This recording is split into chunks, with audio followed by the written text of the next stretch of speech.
الحمد لله نحمده ونستعينه ونستغفره ونؤمن به ونتوكل عليه ونعوذ بالله من شرور أنفسنا ومن سيئات أعمالنا من يهده الله فلا مضل له ومن يضلل فلا هادي له ونشهد أن لا إله إلا الله وحده لا شريك له ونشهد أن سيدنا ومولانا محمدا عبده ورسوله أما بعد فأعوذ بالله من الشيطان الرجيم بسم الله الرحمن الرحيم وقال ربكم ادعوني أستجب لكم إن الذين يستكبرون عن عبادتي سيدخلون جهنم داخرين وقال النبي صلى الله عليه وسلم الدعاء مخ العبادة او كما قال علیہ الصلاۃ والسلام۔ میرے محترم بھائی بزرگوں، رمضان کا مہینہ بہت تیزی کے ساتھ گزر رہا ہے۔ ایک عشرہ گزر چکا ہے اور ایک شخص جو آخرت کی حرص رکھتا ہو، اللہ کی رضا، اس کی تلاش، اس کی جستجو، اس کا غم، اس کی فکر، تو اس کے لیے رمضان کا ایک ایک لمحہ بہت قیمتی ہے۔ 11 مہینے کی عبادتوں میں محنت کر کے انسان وہ نہیں حاصل کر سکتا جو اس ایک مہینے میں تھوڑی سی محنت کر کے انسان حاصل کر سکتا۔ اب اس ایک مہینے میں کیا محنت کرنی ہے؟ تو کچھ اعمال تو میں نے عرض کیے تھے گزشتہ جمعے میں، اس جمعے آگے کی بات عرض کرتا ہوں۔ ایک بڑا عمل جو رمضان میں خاص طور سے کرنے کا ہے وہ دعا ہے۔ دعا، اللہ سے ہاتھ پھیلانا، اللہ کے آگے ہاتھ پھیلانا اور اللہ سے مانگنا، تضرع کے ساتھ، زاری کے ساتھ۔ مانگے گا کون میرے بھائیوں؟ مانگے گا وہ جو اپنے آپ کو محتاج سمجھے گا اللہ کا۔ انتم الفقراء الی اللہ واللہ هو الغنی، اے ساری دنیا کے انسانوں تم میرے محتاج ہو۔ پیسہ جیب میں ہے، میرے تعلقات ہیں، میرے مسئلے حل ہو جائیں گے، یہ ناسمجھی کی بات ہے۔ میرے بھائیوں، ایک ایک سانس میں ہم اپنے رب کے محتاج ہیں، ایک ایک سانس میں ہم اپنے رب کے محتاج ہیں، اس کی رہبریوں کے محتاج ہیں، اس کی مدد کے محتاج ہیں، اس کی حفاظت کے محتاج ہیں۔ تو جو اپنے آپ کو محتاج سمجھے گا وہ مانگے گا۔ تو یہ جو رمضان کا مہینہ ہے یہ دعائیں مانگنے کا مہینہ ہے۔ علماء نے لکھا ہے بندوں کے مقامات میں جو سب سے بلند مقام ہے وہ مقام عبودیت ہے۔ ایک آدمی اللہ کے قرب کے منازل طے کرتے کرتے کہاں تک پہنچتا ہے؟ کیا چیز اس کو نصیب ہوتی ہے؟ اس کو مقام عبودیت نصیب ہوتی، مقام فنا نصیب ہوتا۔ میں کچھ نہیں، میرا کچھ نہیں، میں کچھ نہیں، میرا کچھ نہیں۔ میرے بھائیوں، یہ نصیب والوں کو یہ چیزیں ملا کرتی ہیں۔ یہ میں ختم ہو جائے، کہتے ہیں نا کہ ایک مجذوب قسم کے، مغلوب الحال قسم کے ایک بزرگ تھے، وہ جو ان کے پاس سے گزرتا، ذرا سا آگے تشریف لے آئیں، یہ پہلی صف خالی ہے نا، جو حضرت تھوڑا سا پیچھے بیٹھے ہوئے ہیں، اللہ جزائے خیر دے۔ تو جو کوئی گزرتا وہ اس سے پوچھتے کہ عید کب ہوگی، عید کب ہوگی؟ لوگ ہنستے بھی اور مذاق بھی کرتے ہیں کہ بھائی یہ تو ابھی عید گزری ہے، اب کہاں سے عید ہوگی؟ تو وہاں ایک اللہ والے گزرے تو اس مجذوب نے ان سے بھی پوچھا عید کب ہوگی؟ تو اللہ والے تھے، سمجھ گئے کہ ان کو تو اندر کی لگی ہوئی ہے، تو کہنے لگے، جب انہوں نے کہا کہ عید کب ہوگی تو انہوں نے کہا کہ جب یار ملے گا۔ عید کب ہوگی؟ جب یار ملے گا۔ ان کی تو آنکھوں سے آنسوؤں کی لڑی بہہ پڑی، لگی ہوئی تھی اندر، اللہ مل جائے، اللہ کی رضا مل جائے، اس کا قرب ملے۔ تو انہوں نے اگلا سوال کیا، یار کب ملے گا؟ انہوں نے کہا جب میں مرے گی، یار کب ملے گا؟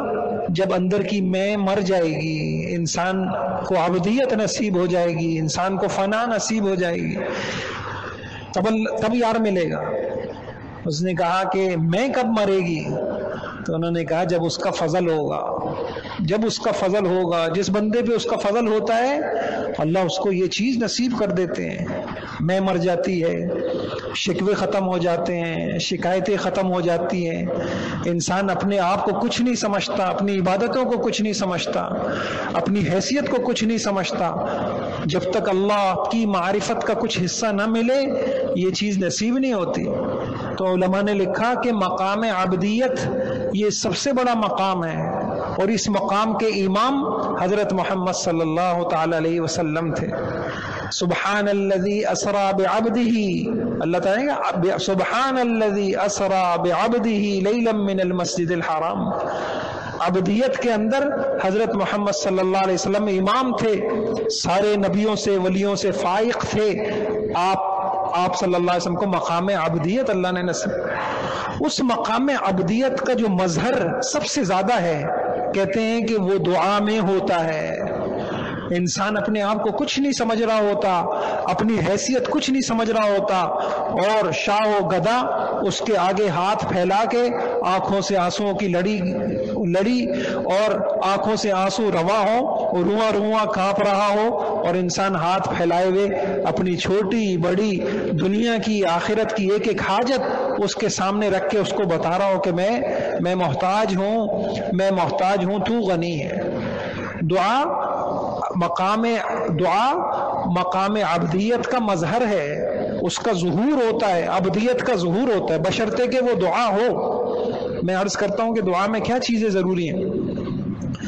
پھر اللہ تعالیٰ نے حضرت محمد صلی اللہ علیہ وسلم کے ذریعے سے دین دنیا کی جو نعمتیں دی ہیں، ان روحانی نعمتوں میں بڑا حصہ جو ہمیں ملا ہے حضور صلی اللہ علیہ وسلم سے مسلمانوں کو، وہ دعا کی شکل میں ملا ہے۔ حضور صلی اللہ علیہ وسلم قرآن ملا ہے، نمازیں ملی ہیں، ایک بڑا حصہ روحانیت کا۔ آدمی دنگ رہ جاتا ہے، حیران رہ جاتا ہے کہ کن الفاظ میں مانگا ہے اپنے رب سے۔ ساری دنیا کے عقلاء جمع ہو جائیں، وہ اپنے رب سے وہ مانگ نہیں سکتے جو حضرت محمد صلی اللہ علیہ وسلم مانگ کے گئے ہیں اور امت کو سکھا کے گئے۔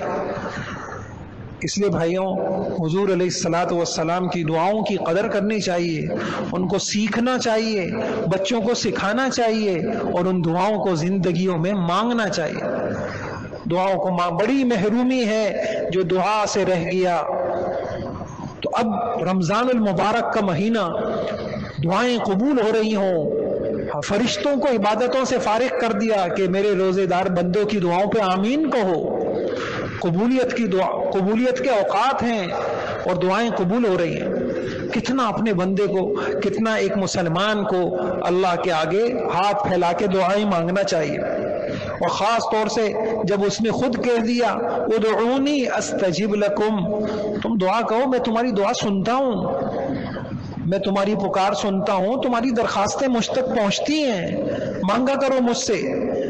انا عند ظن عبدی بی وانا معہ اذا دعانی، میں اپنے بندے سے اس کے گمان کے مطابق معاملہ کرتا ہوں، اور میں اس کے ساتھ ہوتا ہوں جب وہ مجھ سے دعائیں کرتا ہے، سن رہا ہوتا ہوں اس کی بات کو، اس کی درخواست کو۔ کتنی بڑی بات ہے، لوگ اپنی فائل آگے اوپر آفس میں پہنچانے کے لیے کتنے جتن کرتے ہیں، کتنی رشوتیں دیتے ہیں، ہماری فائل پہنچ جائے، آگے درخواست پہنچ جائے ہماری۔ وہ کہہ رہا ہے کہ میرا کوئی بندہ ہو، میں اس کی درخواست کو خود سنتا ہوں۔ اور حدیث میں آتا ہے، دیکھیے یہ رمضان عبادت کا مہینہ ہے، دعا خود عبادت ہے، دعا عبادت ہے۔ حدیث میں کیا آتا ہے؟ الدعاء هو العبادہ۔ ایک حدیث کے الفاظ ہیں دعا ہی عبادت ہے۔ ایک میں ہے الدعاء مخ العبادہ، دعا تو ساری عبادتوں کا مغز ہے، نچوڑ ہے، خلاصہ ہے، اور ایک میں ہے کہ دعا ہی عبادت ہے۔ پھر حدیث سے پتہ چلتا ہے دعا مومن کا ہتھیار ہے، دعا مومن کی خاص طاقت ہے، اس دعا کے ذریعے سے وہ محفوظ ہوتا ہے۔ حدیث میں آتا ہے الا ادلکم علی من ینجیکم من عدوکم ویدر لکم ارزاقکم، تدعون اللہ فی لیلکم و نہارکم فإن الدعاء سلاح المؤمن، کیا میں تمہیں وہ عمل نہ بتاؤں جو تمہارے دشمنوں سے تمہیں بچائے، تمہیں روزی دلائے؟ وہ یہ کہ دن رات اللہ سے دعائیں کیا کرو، مانگا کرو اللہ پاک سے، کیونکہ دعا مومن کا خاص ہتھیار ہے، مومن کی خاص طاقت ہے۔ اللہ نے دعاؤں کی شکل، یعنی اللہ کے خزانوں سے لینے کا طریقہ کیا ہے؟ اس کے خزانوں سے لینے کا طریقہ دعا ہے۔ اللہ ہمیں دعا مانگنا سکھا دے۔ ایک حدیث میں فرمایا لیس شیء اکرم علی اللہ تعالی من الدعاء، اللہ کے ہاں کوئی چیز اور کوئی عمل دعا سے زیادہ عزیز اور محترم اور قیمتی نہیں ہے، بہت قیمتی ہے اللہ کے ہاں یہ عمل۔ اور ایک حدیث تو عجیب ہے، من فتح له منکم باب الدعاء فتحت له ابواب الرحمہ، فرمایا جس کے لیے دعا کا دروازہ کھل گیا، جس کے لیے دعا کا دروازہ کھل گیا، جس کو دعا کی حقیقت طلب اور تڑپ نصیب ہو گئی اور اللہ سے مانگنا اس کو آ گیا، اس کے لیے رحمت کے دروازے کھل گئے۔ اس لیے بھائیوں بڑی بات عرض کر رہا ہوں آپ سے، اللہ تعالیٰ کامیاب لوگوں کو دنیا میں کیا چیز دیتے ہیں؟ ہم سمجھتے ہیں کہ پیسہ دیتے ہیں، بنگلے دیتے ہیں، چیزیں دیتے ہیں، خواہشات پوری، نہیں نہیں نہیں، یہ کامیابی کی چیزیں نہیں ہیں۔ کامیاب لوگوں کو جو چند چیزیں اللہ دیتے ہیں، پھر کبھی عرض کروں گا، اس میں سے ایک چیز دعا کی توفیق اور دعا کی قبولیت دیتے ہیں۔ جسے اللہ نوازنا چاہتے ہیں کہ مجھے اس بندے کو کامیاب کرنا ہے، اللہ اس کو دعا کی توفیق دیتے ہیں، مانگتا ہے اللہ سے، مانگتا ہے اللہ سے، مانگتا ہے اللہ سے، اور اللہ اس کی دعا میں قبولیت ڈال دیتے ہیں، اس کی دعائیں قبول ہونا شروع ہو جاتی ہیں۔ کیوں؟ وجہ کیا ہے؟ وجہ یہ ہے کہ دنیا میں حالات ایک جیسے نہیں رہتے، خوشی کے ساتھ غمی ہے، صحت کے ساتھ بیماری ہے، سکون کے ساتھ بے اطمینانی ہے، حالات دنیا میں ایک جیسے نہیں رہتے۔ اب جب ایک جیسے حال نہیں ہے، نیک بندوں کے ساتھ بھی ایسا ہی ہوگا۔ یہ تو دنیا ہے، یہ جنت تو ہے نہیں۔ تو اب اللہ تعالیٰ نے نیک بندوں کے لیے آسانی کے لیے کیا طریقہ پیدا کیا کہ دنیا میں حال ایک جیسا تو رہے گا نہیں، مشکل حال میں تم دعا مانگنا، میں تمہاری دعائیں قبول کروں گا، تم دعا مانگنا، میں تمہاری دعائیں قبول کروں گا۔ پھر نیک لوگوں کو جب اللہ تعالیٰ یہ توفیق دیتے ہیں، مشکل حالات میں وہ اپنے اللہ سے مانگتے ہیں، تو یا تو وہی چیز مل جاتی ہے جو مانگتے ہیں، اور یا پھر ان کو اطمینان ڈال دیا جاتا ہے، ان کو رضا بالقضا نصیب ہو جاتی ہے، بس اللہ کے فیصلے پہ وہ راضی ہو جاتے ہیں۔ جس حال میں میرا رب مجھے رکھے میں خوش ہوں، یہ ان کو نصیب ہوتا ہے۔ اس لیے حضور نے فرمایا من فتح له منکم باب الدعاء فتحت له ابواب الرحمہ، جس کے لیے دعا کا دروازہ کھل گیا، اس کے لیے رحمت کے دروازے اوپر سے کھل گئے، اس کے لیے رحمت کے دروازے کھل گئے۔ یہ دروازہ کیسے کھلتا ہے؟ انسان ڈرائیور کیسے بنتا ہے؟ باتیں کر کے نہیں بنتا، بیانات کر کے نہیں بنتا، گاڑی چلا کے بنتا ہے، ہاتھ صاف ہوتا ہے۔ انسان بہترین کک کیسے بنتا ہے؟ پکاتا رہے گا بہترین بن جائے گا۔ ایسے میرے بھائیوں عمل بھی کیے جاتے ہیں، عمل میں محنت کرنی پڑتی ہے، جان مارنی پڑتی ہے، پھر انسان جب کرتا رہتا ہے اللہ تعالیٰ اس عمل کی حقیقت اس کو نصیب کر دیتا ہے، اس کے لیے وہ اس عمل کی لذت دے دیتے ہیں، اللہ تعالیٰ اس عمل کی وعدے اس کے لیے پورے ہونے شروع ہو جاتے ہیں۔ جان مارنا پڑتی ہے، گھنٹوں اللہ سے مانگنا۔ بڑے خوش نصیب لوگ ہوتے ہیں جن کے لیے اللہ تعالیٰ یہ کھول دے۔ ایک اللہ والے بڑے فیاض ہمارے زمانے میں بھی تھے، بڑے سخی، تو جو سائل آ جائے پھر نہیں دیکھتے تھے کہ میری ضرورت کیا ہے، چیز دے دیتے تھے۔ تو ان کے پاس چند ہی جوڑے تھے، ان کو اندازہ ہو گیا کسی کے بارے میں، فوراً دے دیا۔ یہ خود میں نے سنی یہ بات مستند۔ تو کسی نے کہا حضرت آپ کا سفر ہے، بیرون ملک میں جانا ہے، آپ کو صرف یہی جوڑے ہیں؟ کہ خاموش ہو جاؤ، میں نے بڑی مشکل سے یہ دروازہ اپنے لیے کھولا ہے، تم یہ دروازہ میرے لیے بند کروانا چاہتے ہو؟ بڑی مشکل سے میں نے یہ دروازہ کھلوایا ہے، تو تم میرے لیے یہ دروازہ بند کروانا چاہتے ہو؟ کہنے دیکھنے والوں نے دیکھا کہ وہ تو انہوں نے دے دیا، جس ملک میں جانا تھا وہاں پہنچے اب یہ ایئرپورٹ پہ پہنچے ہیں، ایک آدمی کئی جوڑے لے کے یوں کھڑا ہوا ہے ایئرپورٹ کے اوپر کھڑا ہوا۔ اللہ ہم سب کے لیے دروازہ کھول دے بھائیوں، ہماری نسلوں کے لیے دروازہ کھول دے۔ ہم ڈگریاں پکڑا کے جا رہے ہیں، وہ بھائی ڈگری پکڑا دیں تو دنیا ہے، پریشانی تو آنی ہے، مشکلیں تو آئیں گی، رکاوٹیں تو آئیں گی۔ اس رکاوٹوں میں، مشکلوں میں بچوں کو ہم کیا دے کے جا رہے ہیں؟ بچوں کو مانگنا دے کے جائیں۔ بچے دیکھیں کہ ہمارے ابا کیسے مانگتے تھے، راتوں کو اٹھ کے کیسے مانگتے تھے، فرض نمازوں کے بعد کیسے اللہ سے مانگتے تھے، یکسوئی کے ساتھ کیسے مانگتے تھے، کیسی خاموشی کے ساتھ مانگتے تھے، جب کوئی مشکل آتی تھی کیسے اللہ کی طرف متوجہ ہوتے تھے۔ میرے بھائیوں، یہ وہ علم ہے، آسمانی علم ہے، کاش اللہ تعالیٰ ہمیں اس کا ذرہ نصیب کر دے۔ ہر مشکل میں رجوع ایاک نعبد و ایاک نستعین۔ تو رمضان تو بہترین مہینہ ہے، انسان مانگے اللہ پاک سے، تہجد میں مانگے اللہ پاک سے، نمازوں سے پہلے اتنا قبولیت کا وقت ہے، اللہ ہمیں نصیب فرما دے، اللہ ہمیں سمجھ دے دے۔ یہ بھی علم سیکھنے سے آتا ہے، لوگ محتاج ہیں علماء کے، سیکھیں حدیثوں میں کون سی جگہ ہیں، کون سے اوقات ہیں، کون سے مقامات ہیں جہاں دعائیں قبول ہوتی ہیں، میں ان مقامات میں اللہ سے دعائیں مانگوں۔ آدمی رمضان کے اندر نمازوں میں جلدی آ جائے، کچھ سنتیں پڑھی، کچھ جو ہے ذکر کیا، کچھ تلاوت کی، کچھ دعائیں مانگے۔ ہر خیر میں سے حصہ لینا ہے، یہ نہیں کہ تلاوت میں لگے تو دعا چھوڑ دی، یا دعا میں لگے تو تلاوت چھوڑ دی۔ ساری چیزیں ہیں، حضور ہمیں سکھا کے گئے۔ تو اللہ تعالیٰ جس بندے کو نوازنا چاہتے ہیں، اللہ تعالیٰ اس کو دعا دے دیتے ہیں، دعا کی توفیق دے دیتے ہیں، اس کی دعا میں قبولیت ڈال دیتے ہیں، تو پہلے اس کو توفیق ملتی ہے۔ حدیث میں آتا ہے ان الدعاء ينفع مما نزل ومما لم ينزل فعليكم عباد اللہ بالدعاء، کہ دعا کارآمد اور نفع مند ہوتی ہے ان مصیبتوں میں کو دور کرنے میں بھی جو نازل ہو چکی ہیں، جو پریشانیاں آ چکی ہیں، اور ان میں بھی جو نازل نہیں ہوں۔ پہلے سے مانگا جاتا ہے، اے اللہ اسپتالوں سے بچا، معذوریوں سے بچا، محتاجیوں سے بچا، جھگڑوں سے بچا، بیماریوں سے بچا۔ تو ان مصیبتوں میں بھی جو نازل ہو گئی اور ان مصیبتوں میں بھی جو نازل نہیں ہوئی۔ اور ایک حدیث عجیب ہے کہ جب بندہ اللہ کے آگے ہاتھ پھیلاتا ہے تو اس کریم کو شرم آتی ہے کہ میں کیسے اپنے اس بندے کو خالی ہاتھ واپس کروں۔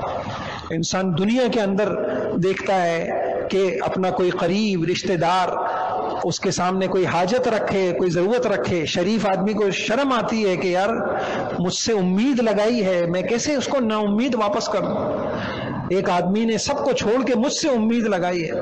تو اللہ تعالیٰ ہم کو یہ چیز نصیب فرما دے اور اللہ تعالیٰ ہمیں مانگنے والا بنا دے۔ اب کیا مانگنا ہے؟ یہ علم ہے، اس میں لوگ محتاج ہیں علماء کے، سیکھیں قرآن سے، سیکھیں حدیثوں سے، اللہ سے کیا مانگنا ہے، کیا مانگنا ہے۔ تو بھائیوں، اہم چیز مانگنے کی کیا ہے؟ میں نے عرض کیا کہ جامع دعائیں مانگے۔ حضرت محمد صلی اللہ تعالی علیہ وسلم نے ہمیں کچھ دعائیں ایسی سکھائی ہیں، اس میں دین اور دنیا کی ساری سعادتیں جمع ہو گئی ہیں، اور ہمیں وہ دعائیں گویا کہ تیار کر کے بتا دی ہیں۔ ان دعاؤں کے ذریعے سے اپنے رب سے مانگو، اللہ تمہاری دعاؤں کو قبول کرے گا۔ بچوں کو سکھائیں، چھوٹے بچوں کو بھی سکھا دیں، گھر والوں کو بھی بتا دیں کہ بھئی کوئی دعا ہماری ان جامع دعاؤں سے خالی نہیں ہونے چاہیے۔ ان جامع دعاؤں میں دو دعائیں عرض کرتا ہوں۔ ایک دعا ربنا آتنا فی الدنیا حسنہ وفی الآخرۃ حسنہ وقنا عذاب النار، بہت کثرت سے حضور یہ دعا مانگتے ہمیں۔ اچھا، دعا میں جو حقیقت نصیب ہوگی، دعا کا مفہوم کا پتہ ہو، کیا مانگ رہا ہوں۔ دل، پھر آداب ہیں دعاؤں کے، ہم کہتے ہیں دعا قبول نہیں ہوئی، بھئی غافل دل سے اللہ کیا مانگ رہا ہوں۔ یعنی انسان کسی دربار میں پہنچ جائے، بادشاہ کے دربار میں، اب وہ بادشاہ کے دربار میں پہنچ جائے تو جو سائل ہوتا ہے اس کی نگاہیں بھی بادشاہ کی طرف، اس کی زبان بھی، اس کا دل بھی، اپنی حاجت کو پورا زور لگاتا ہے انسان کہ میں کسی طریقے سے یہ یقین دہانی کرا دوں کہ یہ میری ضرورت ہے، یہ میری ضرورت ہے۔ یہ عجیب الفاظ ہیں، کسی اللہ والے نے کہے، اور اللہ والے جب کوئی بات کہتے ہیں تو وہ چیز ان کو اللہ نے دے رکھی ہوتی ہے، ان کی زبان، ان کا دل، اس میں موافقت ہوتی ہے۔ تو انہوں نے کیا کہا، انہوں نے جس طریقے سے ہم بغیر تشبیہ کے یوں سمجھیے کہ انسان جب کسی سے مانگتا ہے تو اپنی ضرورت کی یقین دہانی کراتا ہے، اپنی ضرورت کو بتاتا ہے۔ یہ ہماری عام روٹین میں بھی ہے۔ میں اکثر اس کی مثال دیتا ہوں، ایک خواتین ہے، ایک خاتون کو اپنے گھر جانا ہے تو اپنے شوہر سے اجازت لے رہی ہے، تو وہ کیسے اجازت لیتی؟ آپ غور کریں کہ وہ کیسے اجازت لیتی ہے۔ وہ جتنا زور لگا سکتی ہے اس بات کی یقین دہانی کے لیے کہ میرا جانا ضروری ہے، امی مجھے بلا رہی ہیں، کافی عرصے سے میں گئی بھی نہیں ہوں، وہ بیمار بھی ہیں، اور میں نے آپ کے کپڑے بھی استری کر دیے ہیں، میں نے اب یہ دیکھیے یہ سارا کیا ہے، اور میں نے کیا کیا ہے، کھانا بھی پکا ہوا ہے، اور جو ہے یہ ساری باتیں زور لگا رہی۔ کس بات کی؟ اس بات کا زور ہو رہا ہے کہ مجھے اجازت مل جائے۔ تو دعا میں زور لگانا پڑتا ہے، جان مارنے۔ آپ نبیوں کی دعائیں دیکھیں، اللہ اکبر، نبیوں کی دعائیں دیکھیں، آرڈر نہیں ہے اے اللہ یوں کر دے برحمتک یا ارحم الراحمین۔ اللہ پاک اے اللہ یہ میری ضرورت۔ دیکھیں آپ نوح علیہ السلام کی دعا کو دیکھیں، نوح علیہ السلام نے صرف اتنا کہنا تھا، رب لا تذر علی الارض من الکافرین دیارا، اے اللہ اس زمین پہ ایک کافر کو بھی مت چھوڑ۔ لیکن اتنی سی بات کے لیے پورا ایک رکوع اللہ نے ان کی دعا کا بیان کیا۔ رب انی دعوت قومی لیلا ونہارا فلم يزدهم دعائي إلا فرارا وإني كلما دعوتهم لتغفر لهم جعلوا أصابعهم في آذانهم واستغشوا ثيابهم وأصروا واستكبروا استكبارا ثم إني دعوتهم جهارا ثم إني۔ پورے رکوع میں اللہ پاک کو حالات بتا رہے ہیں، اے اللہ اس قوم کو میں نے ہر طریقے سے سمجھایا، اے اللہ میں نے ایسے بھی سمجھایا، ایسے بھی سمجھایا، ایسے بھی سمجھایا۔ اللہ کو نہیں پتا تھا یہ سب، اللہ نے بتا دیا کہ دعائیں کیسے قبول ہوتی ہیں۔ اللہ ہمیں توفیق دے دے۔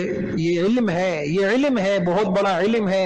میں نے عرض کیا کتنی عجیب حدیث ہے کہ جس کے لیے دعا کا راستہ کھل گیا، دعا کا دروازہ کھل گیا، دعا کی توفیق مل گئی، اللہ تعالیٰ نے اس کے لیے رحمتوں کے دروازے کھول دیے۔ پھر تو جامع دعائیں مانگے، ربنا آتنا۔